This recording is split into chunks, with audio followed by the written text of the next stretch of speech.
Good evening, everyone. You're listening to Red Pill 78. I am the corruption detector, and this is your Red Pill News. Well, guys, we've got lots of incredible news to get through today. First of all, the Ukrainian government has signaled that they are ready to cooperate with the FBI on money laundering and the attempted DNC coup of President Donald Trump.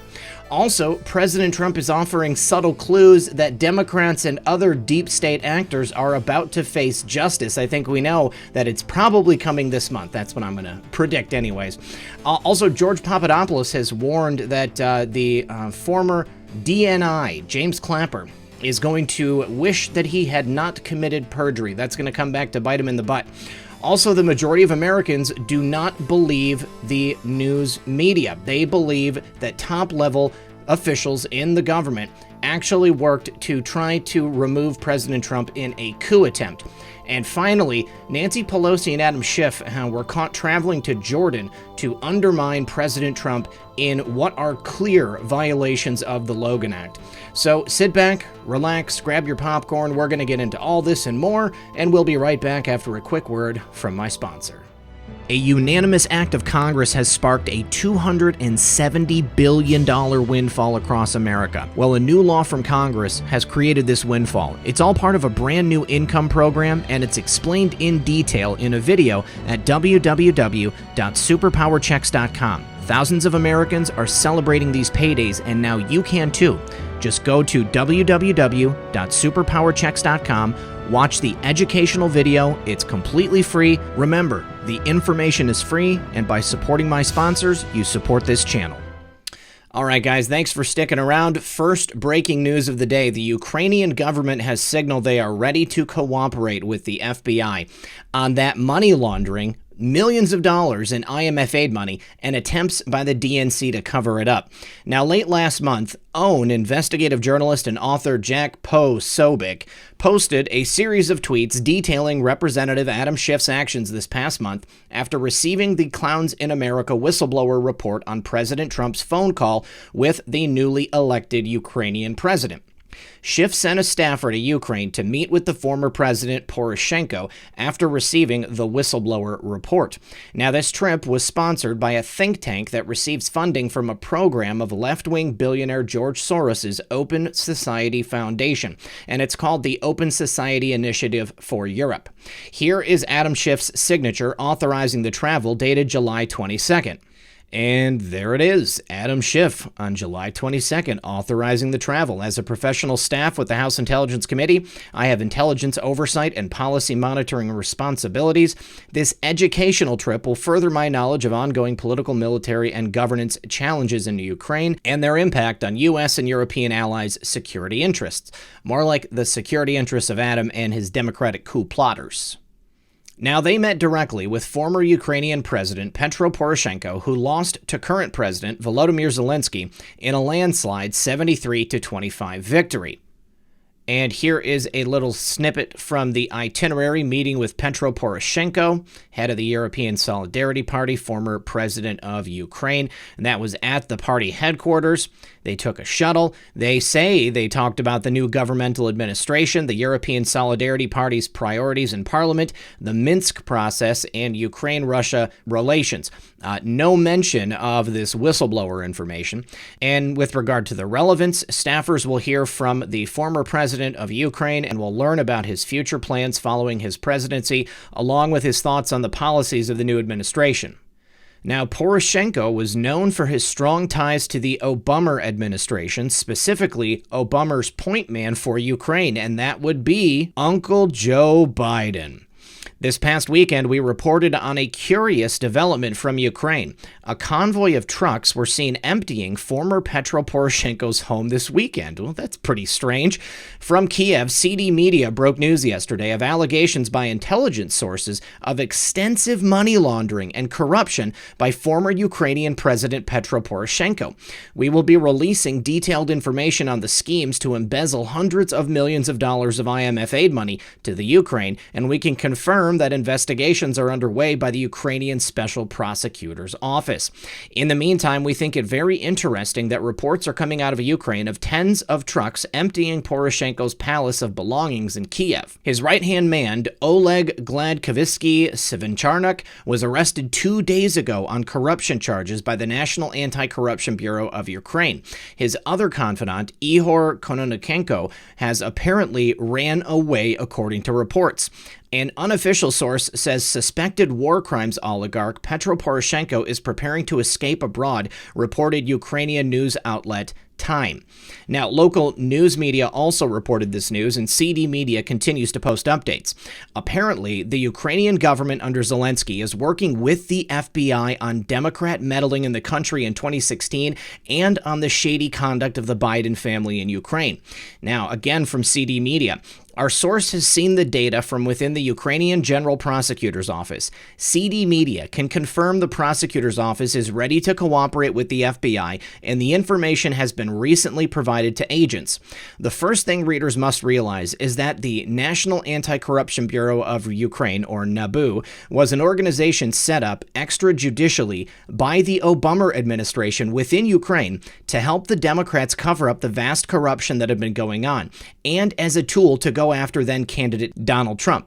In fact, the initial head of the bureau, engineered by the U.S. State Department in Ukraine, Artem Sitnik, has been tried and convicted of conspiring to help presidential candidate Hillary Clinton defeat Donald Trump in the 2016 election. Sitnik's group was the office that released the so-called Black Ledger against Paul Manafort, who was then Trump's campaign manager and now sits in jail convicted by the Mueller investigation.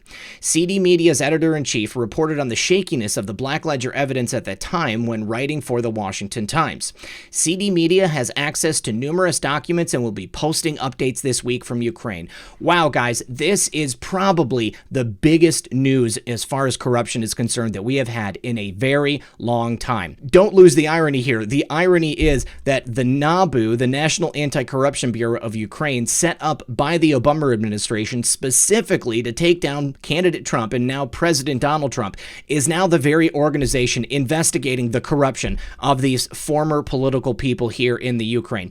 And it sure does look like Poroshenko and his people are trying to flee the country. Now, it really is wonderful news to hear that at least one person has already been tried and convicted for trying to help Hillary Clinton destroy President Trump. And now we've got the documents, we've got absolutely everything that we need to round all these people up and tie it directly back to the coup plotters here in the United States. Take a look at this and tell me nothing's happening. Now, on that note, knowing that we have the Ukrainian government working with the FBI, already taking people, arresting them, trying them, and convicting them, remember this. President Trump has offered subtle clues that Democrats in the deep state are about to face justice. President Trump gave a couple of different rallies last week, one in Minneapolis and one in Dallas-Fort Worth. During his rallies, the president offered various hints that the deep state may soon face justice. We know that the IG report regarding FISA abuse by Obama's FBI, DOJ, and deep state spies around the world is just about to be released. We also know that AG Barr has an investigation into the deep state actions taken before, during, and after the 2016 election, led by a man named John Durham. We also know that President Trump knows more than any of us civilians regarding what is being done to investigate the deep state. The president is very calm, and he gets energized from his great historic rallies. We also know that he works his way around the corrupt media through these rallies and through social media. The president either is able to let the corrupt left's attacks roll off his back better than anyone in history, or he knows what is coming out soon. Here are some clips from the speech in Dallas which relate to the corruption in D.C. that the president is trying to stop. Now, in this first clip, the president states that he won't allow the IRS to be a weapon anymore to be used against Americans like what the corrupt Obama administration allowed to take place. Let's go ahead and take a listen and see if we can hear that. Those are not two good things in Texas to get rid of. And I will never allow the federal government to be used to punish Americans for their religious beliefs. And I will never allow the IRS to be used as a political weapon, except in the case of myself, where they use it against me. The radical left tolerates no dissent. It permits no opposition. It accepts no compromise. These people are crazy. Yes, they are. And thank you so much, Mr. President, for verifying what we've all known for some time. The IRS was used as a weapon to target the political and religious enemies of the last political administration. This is not something that we can allow to ever take place again, and President Trump has stated conclusively that it will not be allowed to. Now, he also discussed crooked Adam Schiff and the whistleblower at the 20-minute mark and asks, is the whistleblower a spy? He then says there's a lot of bad people out there, but one by one, we're advancing. Let's go ahead and take a listen to that. Schiff gets up and makes up my statement. He makes it up 100%. And then he said he didn't speak to the whistleblower. No, we didn't see the whistleblower. And what about the whistleblower? The whistleblower got it all wrong. Who's the whistleblower? Who's the whistleblower? Who is the whistleblower? We have to know. Is the whistleblower a spy? And who is the IG that did this? All he had to do is look at the tape or look at what they wrote down, the transcribed version of the phone call. Compare that to the whistleblower's account, and you see it had nothing to do with it. So why does the IG allow a thing like this to happen to our country? Why? Well, clearly, I think it's that IG is just as crooked as the spy that tried to impugn the character of President Trump, create false accusations, attempt to make it look like President Trump was doing what Democrats, Joe Biden and his son, were doing in Ukraine and in China, quid pro quo. These people are the guilty ones. This right here, my friends, is once again an excellent example of projection from the Democratic Party.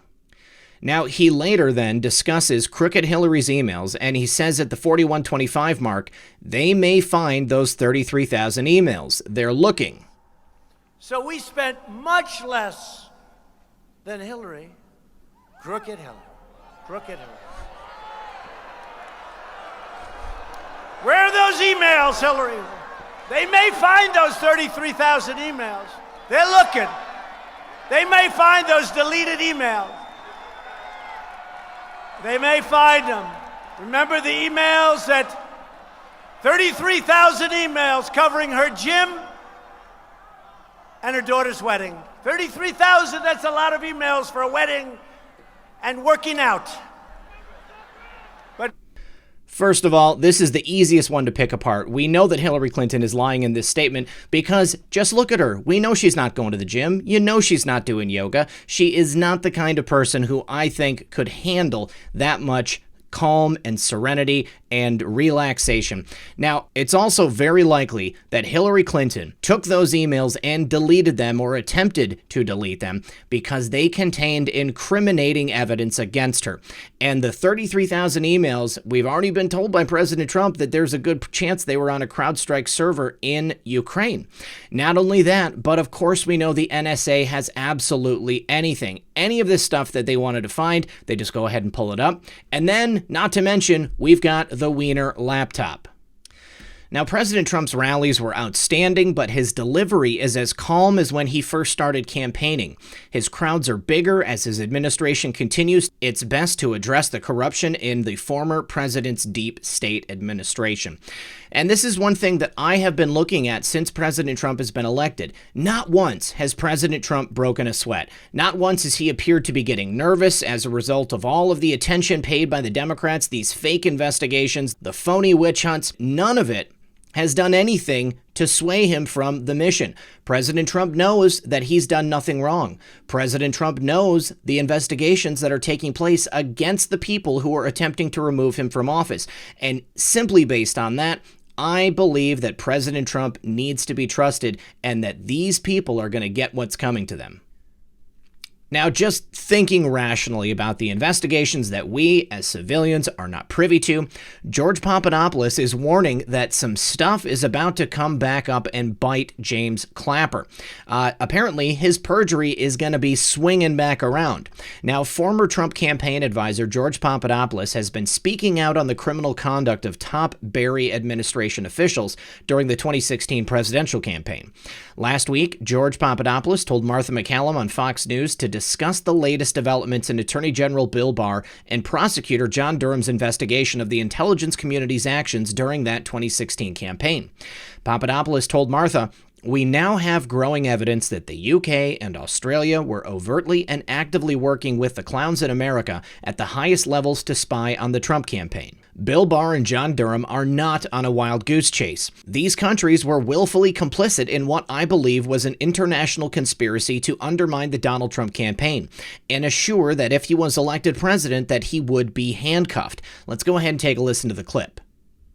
Here now, George Papadopoulos, former Trump campaign aide and author of Deep State Target.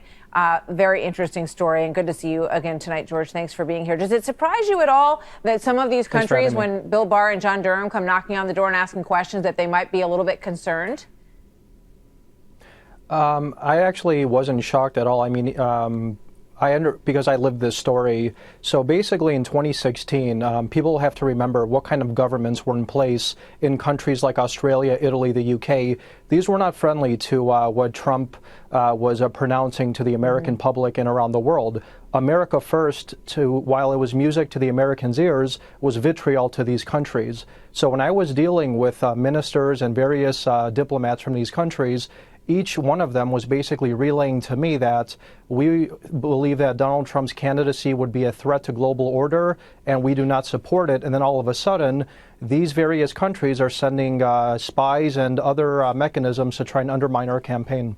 All right, that's really what I want to play right there, because I want to talk about the transition from those Obama-friendly governments, those globalist-friendly governments, to now what we have in each of these countries is something very similar to what we've seen here in America. We have a nationalist government in each of these countries, and they are more interested in keeping the sovereignty and the rights of their citizens protected than the former administrations were in keeping a globalist system in place. So, of course, these countries helped out the last administration. They tried to set up President Trump. And now that we have governments that are friendly to the MAGA agenda, to the country first agenda, these countries are working with our Justice Department, John Durham and Bill Barr. They have been actively going back and forth and getting information and building the case. We are talking about slam dunk charges against people in both their country and in our country. This is what people will be prosecuted for, not for the itty bitty process crimes that we've seen the Democrats go after people associated with Trump for, because that's all they can get them on. Perjury traps and things that have already been brushed under the rug by former DOJ and officials here in America. Now on Monday, Papadopoulos posted a warning to James Clapper.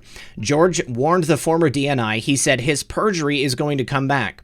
Now, Clapper previously said in November 2017 that he was not aware that a foreign policy advisor to the Trump campaign, namely George Papadopoulos, was told about the Russian dirt on Clinton last April and had been trying for months to arrange a meeting between then-candidate Donald Trump and President to Russia, Vladimir Putin. Soon, all of his lies will be exposed. George Papadopoulos warned Clapper early Monday. Let's take a look at that tweet. Now, he says, Clapper has gone awfully silent since his month-long adventure in Australia, where he discussed how to cover up both his and Australia's involvement in spying on me and others. Remember his testimony to Congress. I never heard of Papadopoulos. His perjury is going to come back. Well, this sounds to me like George Papadopoulos either knows with certainty or is fairly certain that Clapper obviously had some knowledge about George Papadopoulos. Now, George Papadopoulos, as an integral figure in the setup of the Spygate scandal, obviously his name would have been known to James Clapper, as James Clapper was the director of national intelligence, who was definitely directly involved with the setup of this Spygate controversy that we are now seeing play out to its logical conclusion, which again is going to be indictments and punishment for those coup plotters, the people who are involved. Please, you guys, do not lose heart. Know that these people will get their just desserts in the end. It's just that we've only got one chance. So once again, I believe that George Papadopoulos is out here speaking on this very subject because he knows, just as I do, that these people are on their way to the courtroom. Now, the fake news media has been trying and failing for almost 3 years now, and they have been dealt a major blow because nobody in America trusts them. The majority of Americans believe that top-level intel officials worked to stop the Trump presidency. Only 36% agree with the fake news media. Despite over 3 years of nonstop mainstream media lies and bias, a majority of American voters are not buying the Russia collusion nonsense and see it for what it is. A majority of American voters believe top-level intelligence officials worked directly to prevent Donald Trump from becoming president. And this is even before the expected upcoming IG and DOJ reports. Just imagine how expansive the public consciousness is going to grow when people see the evidence for themselves. Now, Rasmussen is reporting just over half of voters still believe in the likelihood of an illegal high-level effort to stop the Trump presidency, but not nearly as many expect anyone to be punished for it. Voters are evenly divided over which of the major 2016 presidential campaigns is more likely to have had illegal foreign help. A new Rasmussen Reports national telephone and online survey shows that 51% of likely U.S. voters think it's likely senior law enforcement officials broke the law in an effort to prevent Donald Trump from winning the presidency. That includes 34 who say it's very likely, 36% consider high-level illegality as unlikely, while 22% say it's not at all likely. 13% are not sure. Now, I do not begrudge anyone who just is ready to assume that nobody is going to go to jail for this. But the fact of the matter is, the reason I believe that they will is because we have the sealed indictments. Those sealed indictments are leading to something and someone. I also believe that in order for our republic to heal, for our country to know that the rule of law has been restored, we must see prosecutions. We must see these people punished for the illegal acts that they participated in, turning our country into what is essentially a banana republic. Without those prosecutions, without people actually being dragged into the public square and being shown to be the coup plotters that they are and actually getting jail time for it, I think the country is going to be irreparably harmed, and perhaps I'm erring heavily on the side of optimism, but that's the kind of person that I am. I see that this has to take place, and I trust and believe that President Trump and his administration are going to make sure that that happens, because without it, that means that our country has been dealt a blow that it cannot heal from. We must see these people brought to justice, and that's the only way that we are going to heal. All right, speaking about things that Democrats need to be prosecuted for, Pelosi and Schiff were traveling to Jordan to undermine President Trump in an act of shadow diplomacy, a violation of the Logan Act, and they should be immediately arrested upon return. It wasn't that long ago that Barry's deep state operatives, led by U.S. Deputy Attorney General Sally Yates, accused General Michael Flynn of violating the Logan Act for making calls to foreign dignitaries, including the Russian ambassador, after Donald Trump won the election in 2016. We now know that Barry's administration and deep state officials were spying on General Michael Flynn for at least a year prior to his private phone call with the Russian ambassador that they leaked to the liberal fake news media. The Logan Act, enacted January 30th of 1799, is a United States federal law that criminalizes negotiation by unauthorized persons with foreign governments having a dispute with the United States. General Michael Flynn's job as National Security Advisor was to contact foreign dignitaries, including the Russian ambassador, after the 2016 election. Now fast forward to today. Speaker Nancy Pelosi and her top lieutenant Adam Schiff flew off to Jordan this weekend on their shadow diplomacy trip. The Democrat leaders met with Jordanian leaders and others to undermine President Trump's Syrian policy. When Obama and Hillary Clinton tore apart the Middle East from Yemen to Egypt to Syria to Libya, resulting in tens of thousands of deaths and millions of third world migrants flooding Europe and the U.S., the Democrat Party leaders did nothing. But this weekend, they flew to Jordan to undermine President Trump. Arrest these traitors. Look at this. They had to fly to Jordan to try to undermine the work that President Trump has been doing in Syria between the Syrians and the Turkish. Pelosi and Schiff, they can't handle the idea that President Trump has actually brought peace to yet another country. What do you want to bet that the stock they hold in the weapons manufacturers who would be profiting off of these endless wars is probably causing them to get quite panicky? Not to mention the fact that President Trump getting yet another win, yet another victory for his administration, for his policy, for everything he's doing for us here in America, it's making them look worse and worse by the day. If Pelosi and Schiff don't impeach President Trump soon, then they are not going to ever regain power in the United States again. This is it. They have reached the end of the road. The Democrat Party is... All right, guys, the noose is tightening on the coup plotters. Investigations are heating up, and these people are going to see the inside of a courtroom before too long. Do not lose faith. Do not lose heart. Even if you're starting to lose faith, just still stick with it. We are going to see these people pay. We are going to see the MAGA agenda fulfilled. All right, guys, that's all that I have for you today. I want to thank everyone for joining me. As always, this has been Red Pill 78. I am the Corruption Detector, and this was your Red Pill News.